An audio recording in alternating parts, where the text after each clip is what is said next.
এই যে উপরে আছে তার মানে এটাকে কি বলা হয় অন বলা হয়, কি হয় অন।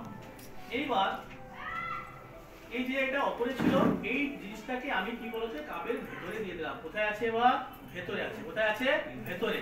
এই যে ভেতরে দিয়ে দিলাম এটাকে কি বলা হয় ইন, কি বলা হয় এটাকে ইন বলা হয়। তাহলে কোনো জিনিস যখন মধ্যে থাকবে, ঠিক আছে, তোমাদের পকেটে কি থাকে চকলেট থাকে না, ঠিক আছে, ইন দা পকেট, ঠিক আছে, বই কোথায় আছে ইন দা ব্যাগ, ব্যাগের মধ্যে আছে না। তো এইগুলোকে এভাবে ইনের ধারণাটা ওকে দিতে হবে। আচ্ছা এবার যখন আন্ডার বলবেন তখন বলবে দেখো অনেক সময় দেখবে বাড়িতে বিড়াল যদি থাকে বিড়াল ঢুকে যায় না, টেবিল নিচে ঢুকে যায় না, ঠিক আছে, তখন যখন টেবিলের নিচে গাছের নিচে যখন কেউ থাকবে, ওই যে বললাম গল্পটা বলছিলাম না গাছের নিচে অনেক লোক বসতো আন্ডার দ্য ট্রি, অনেক লোক বসে, ওই আন্ডারটা দেখো এটাই আন্ডার হয়ে যাচ্ছে, এটাও গাছের নিচে বসছিল। আমাদের দেখো এই চাকতিটা কোথায় হচ্ছে এই কাপের নিচে চলে আসছে, কোথায় চলে আসছে কাপের নিচে চলে আসছে, এটা আন্ডার হয়ে যাচ্ছে, কি হয়ে যাচ্ছে আন্ডার হয়ে যাচ্ছে। তো এইভাবে যখন আপনি বলবেন তাহলে ওই আন্ডার জিনিসটা কি ও মুখে যেটা শিখবে দেখে পরে আরো বেশি শিখবে, দেখে পরে আরো বেশি সে শিখবে। আচ্ছা এবার ধরুন বিসাইডটা আরো সোজা। বিসাইড মানে কি বলতো পাশে, বললাম না পুকুরটা আমাদের কি আছে বাড়ির পাশে আছে, সেরকম দেখো চাকরিটা কি আছে আমাদের এই যে কাপটা আছে কাপটার পাশে, কাপটা পাশে আছে। এর দ্বারা কি শিখবে ও বিসাইড শিখবে, কি শিখবে বিসাইডটা শিখে নিল। আচ্ছা এবার দেখো বাবা ওই যে গল্পে বললাম যে দুটো মালিক কি করেছে, দুটো যে বড় বড় গাছ আছে গাছের ছায়ায় ওই মাঝখানে দুটো গাছের মাঝখানে কিন্তু একটা কি করেছে ভালো ফুলের বাগান করে দিয়েছে।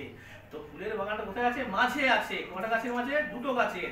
এখানে দেখো আমাদের দুটো কাপ আছে, দুটো কাপের মাঝে আমরা একটা দেখো চাকতি রেখেছি, মাঝে আছে এটা, এই মাঝটাকে বলা হয় বিটুইন, কি বলবো আমরা মাঝটাকে বিটুইন বলবো। আচ্ছা এবার দেখো তোমাদের স্কুলটা দেখেছো, স্কুলের সামনে কি আছে, ওরা বলবে স্যার বড় একটা খেলার মাঠ আছে, বড় খেলার মাঠ কোথায় আছে সামনে আছে, তাই তো। তো ওই সামনে যে একটা বড় খেলার মাঠ আছে ওইটাকে ইংলিশে আমরা কি বলি ইন ফ্রন্ট অফ, কি বলে ইন ফ্রন্ট বলি, কি বলে আমরা ইন ফ্রন্ট অফ। তাহলে আমরা কি করব এই দেখো এই চাকতিটা রেখে দিচ্ছি কাপের সামনে, তোমাদের স্কুলের সামনে যেমন মাঠ আছে এই চাকতির সামনে দেখো এই চাকতিটা রেখে দিচ্ছি কাপের সামনে, সামনে আছে তো, তাহলে এটাকে বলা হয় ইন ফ্রন্ট অফ। এবার দেখো অনেক সময় দেখবে তোমাদের বাড়ির পিছনে কি থাকে কুয়ো থাকে, থাকে না, অনেকে দেখবে তোমাদের বাড়ির পিছনে কুয়ো থাকে, নারকেল গাছ থাকে, থাকে না, অনেক কিছু থাকে, অনেকে দেখবে টয়লেট থাকে, ল্যাট্রিন থাকে বাড়ির পিছনে। সেরকম দেখো এই কাপের পিছনে কি করছি আমরা এটা কি চাকতিটা রেখে দিলাম, ওই পিছনে যদি থাকে কোনো জিনিস সেটাকে বলা হয় ইংরেজি কি বলবো পিছনেকে বিহাইন্ড বলবো আমরা, কি বলবো বিহাইন্ড। এইভাবে আপনি গল্পও করছেন, আপনি ডেমনস্ট্রেশনও দিচ্ছেন এবং খুব ইজি ভাবে ও পজিশনগুলো বুঝে নিচ্ছে, পজিশনগুলো বুঝে নিচ্ছে।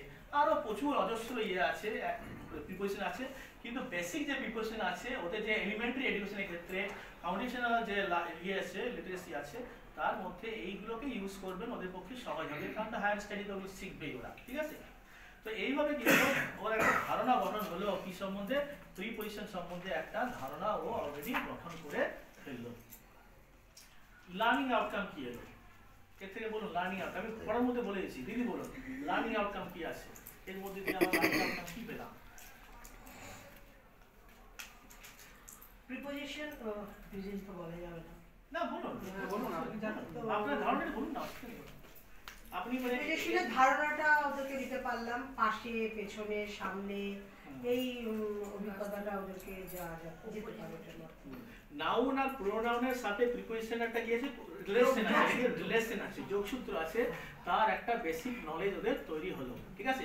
কোনো বস্তু বা কোনো একটা ব্যক্তি, ঠিক আছে, কোন লোকেশনে আছে বা কোন জায়গায় থাকলে কি বলতে হয় সেই একটা সম্যক ধারণা তার একটা হলো, ঠিক আছে। আর কি হলো যেটা প্রথম যেটা বললাম যে রিলেশনটা কি আছে, যে নাউন প্রোনাউনের সাথে একটা রিলেশন আছে সেটা, যেমন একটা আমি সাথে চক দিয়ে বলছি